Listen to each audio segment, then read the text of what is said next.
Les hommes de l'estuaire ont dans leur gène l'adaptation au changement, mais aussi l'apprentissage de l'autre, la rencontre, bien sûr, entre Français, Anglais, Hollandais et même Vikings au Moyen-Âge. On s'est souvent battu pour le contrôler, mais la plupart du temps, on a échangé, commercé. C'est ici, à Barzan, que nous avons une étonnante démonstration de la richesse du passé maritime de cette région, car ces champs cultivés dissimulent en fait un site archéologique majeur.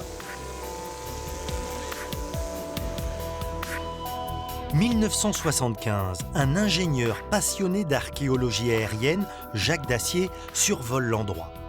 Vu du ciel, des formes géométriques apparaissent. Le plan organisé d'une ville se révèle. Une cité gallo-romaine surgit des céréales. Bonjour Laurence. Bonjour Eric. On va faire un petit effort d'imagination. Nous sommes au 1er siècle après Jésus-Christ. Qu'est-ce que l'on verrait ? Eh bien, on verrait une petite ville antique qui s'est développée après la conquête romaine dans ce paysage constitué d'un écrin de collines. Alors pourquoi ici ? Ici précisément parce que cette petite ville s'est construite autour d'un port sur l'estuaire de la Gironde.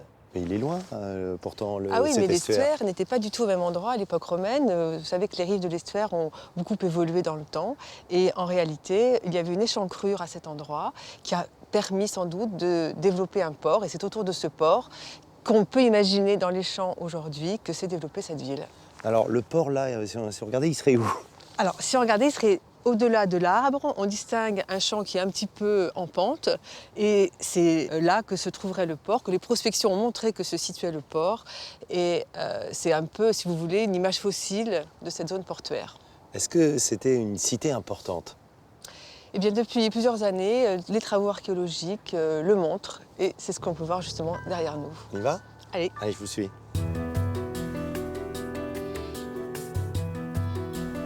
Nous sommes dans le théâtre antique de cette ville, et plus précisément dans l'espace scénique dont on voit certains vestiges très bien conservés comme ce mur.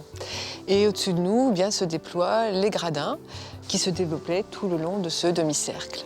On a utilisé en fait cette forme naturelle d'amphithéâtre en quelque sorte. Oui, absolument. C'est cette colline qui a servi finalement à adosser le monument, donc ça permettait une économie de moyens. Et en même temps, le théâtre était ainsi tourné vers l'estuaire. On a une idée du nombre de spectateurs qui pouvaient venir ici ? Alors c'est une évaluation que les archéologues ont proposée, environ 4-5 000 personnes.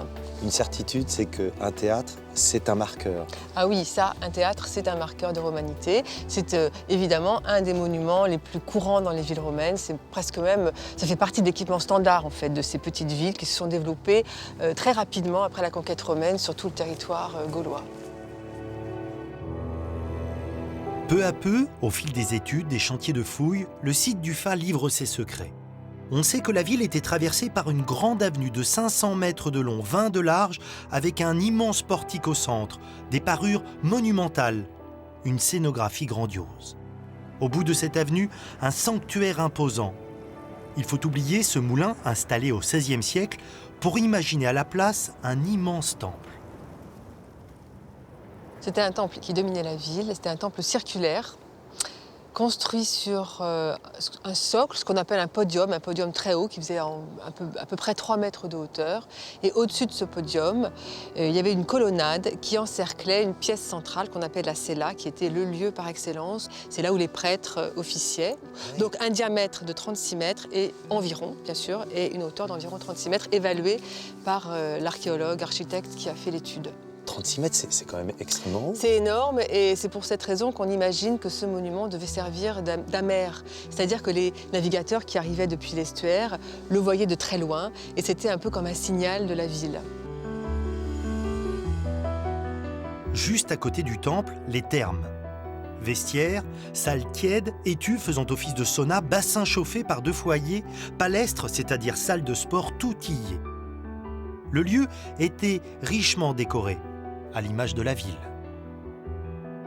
On est dans l'ostentatoire. Ah oui, complètement. On est vraiment dans une architecture, dans une scénographie, dans une ostentation volontaire de la part de ces personnes, ces aristocrates sans doute très riches, immensément riches.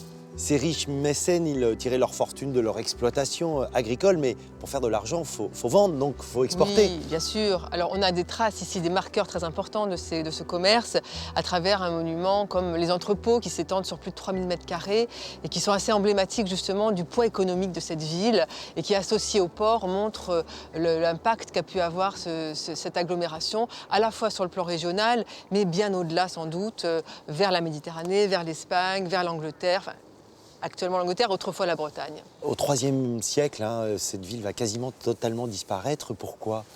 Ah, ça, c'est une vaste question qui nous occupe beaucoup. Il y a sans doute tout un faisceau de raisons, d'hypothèses politiques, économiques, sociales qui entrent en jeu et qui peuvent expliquer cette désaffection de la ville, cet abandon à partir de la deuxième moitié du IIIe siècle.